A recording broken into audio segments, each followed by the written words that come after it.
On a biting, cold morning in 1830, you stand rigid in Yorkshire Market Square. The cobblestones beneath your worn leather boots glitter with frost. Your breath turns to ice and hangs in the air. Tiny clouds form with every exhale. The crowd gathered around you murmurs, buzzing with less curiosity than with a chilling anticipation. In your heart, a strange mix, fear and a fragile hope. Around your neck is a rough animal halter, chafing your skin. At the other end, your husband stands, his hardened hand gripping the rope tightly, as if presenting you like a prized beast. He steps forward and calls out loudly to the crowd, "What my bid for this fine woman?" His words are slightly slurred from the morning's ale. Strong back, good teeth, she cooks, and she's compatible with men. The crowd edges closer, a mix of curious and contemptuous gazes. Men step forward and inspect you, your hands, your face, your eyes, as if you were livestock. They're assessing whether you are suitable enough to share a bed with. Your heart pounds like a drum.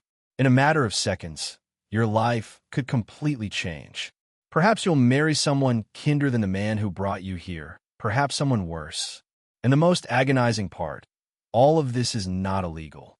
This is not a dark alley plot or madness. In the harsh logic of the era, this is the only path to freedom, the only available form of divorce for a woman. Forgotten history and dark secrets come to life in this video. Come explore with us. Subscribe and stay with us. In this brutal system, women were not viewed as human beings. They were considered property. In Victorian England, through marriage, a woman's identity was absorbed into her husband's existence, a doctrine called coverture. Imagine Mary Thompson, not a real person, but a common example in the 1820s. Before marriage, she could contract in her own name, own property, and file lawsuits. But the moment she said, "I do," all her rights vanished. Her wages, her inheritance, her labor were her husband's property. Even her clothes belonged to him. If her husband, let's call him William, beat her, the law turned a blind eye. If he spent the household money on drink, lost the food, the law upheld the husband. What would happen when Mary reached her breaking point? When her ribs were broken from his beating, and her children were starving? What if she met someone else, a man who was kind, respectful, and offered real affection? For poor women, there was no other escape. Divorce was only for the elite. It required million-pound parliamentary proceedings. Before 1857, to obtain a divorce meant passing a private act of parliament, an unimaginable cost for a working-class family. The women like Mary had 5 options. Mutual separation, but you could not remarry. Leaving home and hoping your spouse would not pursue you. Separation by ecclesiastical court, expensive and still no remarriage. Death, unfortunately common. Wife selling likely began in the late 1600s, born out of a desperate blend of desperation and folk logic. If the law considered women property, the rationale went, then we can transfer them like property. This ritual was both a humiliation and a ceremonial display, a grotesque parody of both divorce and remarriage, played out on a public stage. Often, it all began with a newspaper advertisement. A small heading, a simple line, "John Smith will sell his wife, Mary, next Tuesday at Doncaster Market. Healthy, strong, and of good character. No reasonable offer refused." Sometimes the ads were more explicit, brutally frank. Thomas Brown, being tired of his wife, will give her away to anyone willing to take her off his hands. The woman washes, cooks, and milks cows. And the day would arrive. The husband would bring his wife into public, tethered by a rope around her neck, waist, or arm. Usually a market square, sometimes a tavern, a somber and deliberate scene. Because this is where goods change hands. First animals, grain, now a human being. The woman is no longer just a wife. She is a commodity. The husband, often himself, would address the crowd. "What do you offer for this fine woman? 26 years old, childbearing, excellent seamstress, and teeth still sound." Men step forward. They inspect her hands, her hips, her face, assessing her beauty and her fertility. The woman might be asked to speak. Her manners, her temper are tested. But often, here is the twist. The sale is not spontaneous. The buyer is frequently the woman's lover. This is not just a public humiliation, but also a tactic. Poor couples use this method to effect a kind of street-legal divorce and remarriage. The ceremony was rough but binding. The truth is harsh, but it serves a purpose. The transaction is made public, witnessed, and valid in the eyes of the community. The halter is often handed over to the new husband like a receipt after the sale, a disturbing but binding piece of evidence. Sometimes official documents were drawn up using legal language. I, John Parsons, do hereby sell and transfer my wife, and Parsons, to John Tucker for the sum of £6 and 6 shillings, paid in hand. The ceremony often ended with drinks at a local pub. Bells might ring, a wedding feast might follow. Celebration and degradation were intertwined. But not every story ended happily. Some women were not part of the plan. Some sales were wild, cruel, and utterly uncertain. Women were offered to strangers, and the outcome was completely unpredictable. For instance, in March 1766, a carpenter in Zurich, in a moment of drunkenness, took his wife to a tavern and sold her. When he sobered up the next morning, he called her home. The woman refused to come. The man was devastated and committed suicide. These tragic stories reveal the desperation behind wife sales and the cruelty of the system. These sales were not just escapes from unhappy marriages. They were ways to cope with bad options in life. Women could sometimes use their own voices and will, rejecting a buyer, but they still had to be assessed in the market square before the eyes of strangers. The practice was particularly widespread in Yorkshire. Out of 108 documented Victorian wife sales, 27 took place there. In Halifax, in May 1837, a blacksmith known only as G sold his wife for £1, then took her back, then sold her to another married man for half a crown. When the woman heard, she rushed in and physically attacked him. She had consented to none of it. Some sales were more complex and ceremonial, involving both pain and spectacle, almost like a public play. On a cold December morning in 1849, in the town of Goole, a man named Ashton faced a bitter truth. His wife had run off with her lover while he was in hospital. In a rage of anger and humiliation, he found them and made his decision. He would transfer his wife through a public sale. The crowd gathered in the market square to watch this scene. The young and plump woman was sold to her lover for 5 shillings and 9 pence. After competitive bids, before leaving with her new owner, she turned back to her former husband, snapped her fingers in his face, and defiantly stated, "Good for nothing now. That's more than you'll ever get." This cruel game was not limited to women. Often children were also treated as part of the package. In 1865, a mother and her 2 children were sold for a total of 100 shillings and 25 shillings per child. A small fortune for an ordinary laborer, but a horrific display of the value of human life. The reaction of the authorities was inconsistent. Although legally illegal, the practice was often ignored or even supported. In 1819, a magistrate in Ashbourne, Derbyshire, tried to stop a wife sale. The crowd stoned him and chased him away. The judge later confessed, "I have no right to prevent it, for it is a custom protected by the people, and it would be dangerous to deprive them of it by any law." Sometimes workhouse authorities, dealing with poverty, forced husbands to sell their wives instead of helping the public.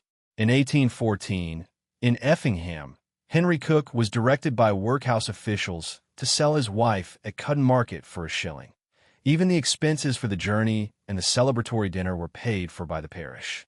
The locations where the sales took place were also symbolic, marketplaces where animals and property changed hands. Women were presented here literally as goods. The halter around her neck was not just humiliating, but also proof of the legal view of wives as property. In some sales, women were priced according to their weight, like pigs or sheep. This was not a metaphor, but the logical and grotesque extension of the system. By the 1840s, the practice began to slowly decline. Societal views were changing, and legal reforms were offering alternatives. Newspapers, which once maintained a neutral or amused tone, now reported wife sales as disgusting and humiliating. The middle class demanded prosecution to distance themselves from working-class traditions. By the 1850s, sales began to occur behind closed doors with official documents, rather than in public auctions. It was still humiliating, but not in the public eye. Religious groups also joined the fight. The Salvation Army and other evangelical movements condemned wife sales from the pulpit. Ironically, in 1889, in Hucknall, Nottinghamshire, a Salvation Army member sold his wife for a shilling, showing that even the most devout could not escape the brutal logic of poverty. The last documented wife sale in England occurred in 1913. A woman testified in a police court that her husband had sold her to a co-worker for a single pledge. At that point, the ritual was sustained not by belief, but by desperation. However, the horror was not just in the act itself. It revealed the reality of society. These women were not only victims of cruel husbands, they were also victims of a legal system that did not recognize them as human beings.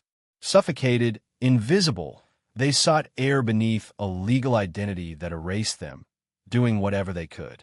Some found escape in this degrading theater of public auction, because they had no other option. For a few coins and the price of their dignity, they could start anew.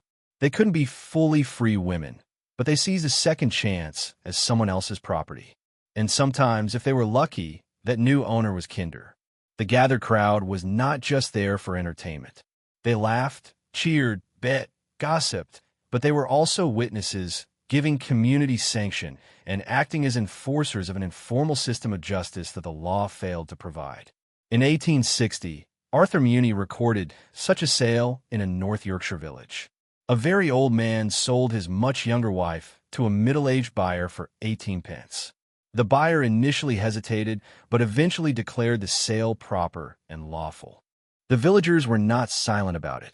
They burned a puppet in the square, symbolically punishing the couple's crime.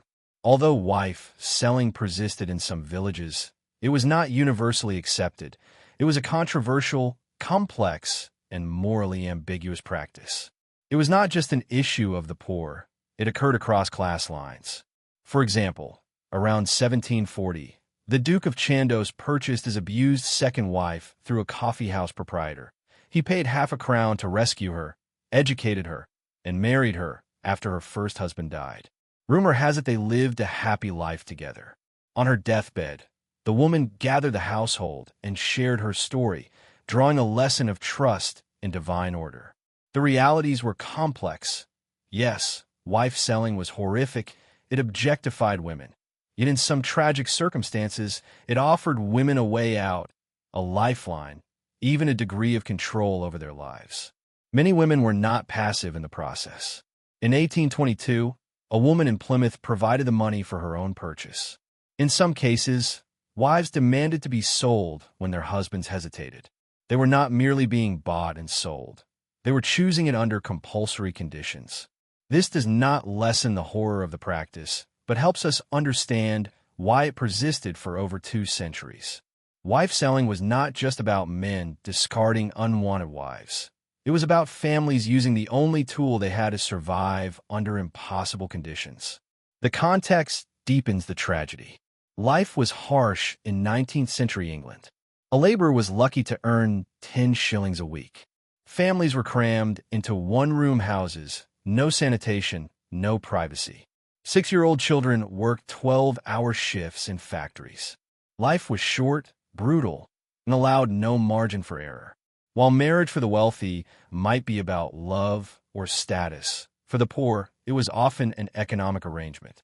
And if that arrangement failed, if the husband was violent, drank the rent money, or the wife could not bear children, there was nowhere to turn. The church could offer counsel, but no solution. Courts would punish, but not protect. In this void, wife selling became a kind of harsh, desperate justice. The newspapers of the era, mostly written by the middle class, were full of judgment, painting these people as coarse, the crowd as barbaric. Yet, if one looks between the lines, one sees the silent dignity of people doing the best they could in a broken system. Today, the image of a woman with a rope around her neck, sold like an animal, is unsettling, and it should be. But to only see the cruelty is to miss a vital truth. Wife selling was not solely about oppression. It was a way to struggle for autonomy, to claim rights that were denied. To be publicly humiliated was the only way to start over. The practice slowly faded. Society did not suddenly become enlightened about women's rights. Divorce became slightly more accessible, economic conditions improved, and the need lessened. The Married Women's Property Acts of 1870 and 1882 shattered the doctrine of coverture, allowing women to keep their earnings, inherit property, and exist legally as individuals. Through a slow, painful process, the law began to recognize women as individuals, not property. But these changes came too late for the women waiting in the market squares in the early 1800s, tethered by a rope, surrounded by a jeering crowd and strangers determining their fate. Their lives were shaped by a legal fiction that erased their personhood and a brutal reality that forced them to seek loopholes in a system designed to trap them. They remind us that progress is never guaranteed. Our rights were won at the cost of humiliation, sacrifice, and pain. When the law fails, people will always find their own ways, however flawed, however painful. Imagine again, a woman, Sarah, Mary, or Elizabeth, standing in a frozen stone square, her breath misting. Her husband shouts her worth to the crowd. In the midst of the chaos, the woman holds her head high, not out of pride, but because she chose not to yield. Perhaps, just perhaps, when the halter is handed to the new husband, she finds not love, but kindness. She finds peace, because that was the only thing she truly sought to buy. A chance, a glimmer of hope, an opportunity the world did not provide. As the auction ends and the crowd disperses, and the woman walks away with her new owner, the questions remain. What does it mean to be free in a system where you are not recognized to exist? What does survival look like when the law refuses to protect you? What is justice when the courtroom is a marketplace? These are not just historical questions. They echo into our present day, into our systems, and whenever people are still forced to make impossible choices. Wife selling ended. The last known sale was in 1913, a strange relic of a distant past. But its legacy continues, because behind every grotesque custom are real people. Women, children, families doing whatever they could to survive, finding hope in the darkest corners, demanding recognition when the law turned its eyes away. The market square is now silent. There is no rope, but the stories and the warnings remain. They remind us how easily systems can strip people of their dignity, and the importance of fighting for structures that respect humanity. In the comfort of modern life, with your right to divorce, your ability to own property, and your status as a full legal individual, remember those women. The women who bought their freedom for a few shillings and the price of their honor. They walked away from the auction block, not because the laws allowed it, but because they demanded better. And they achieved it, even if it meant wearing a rope.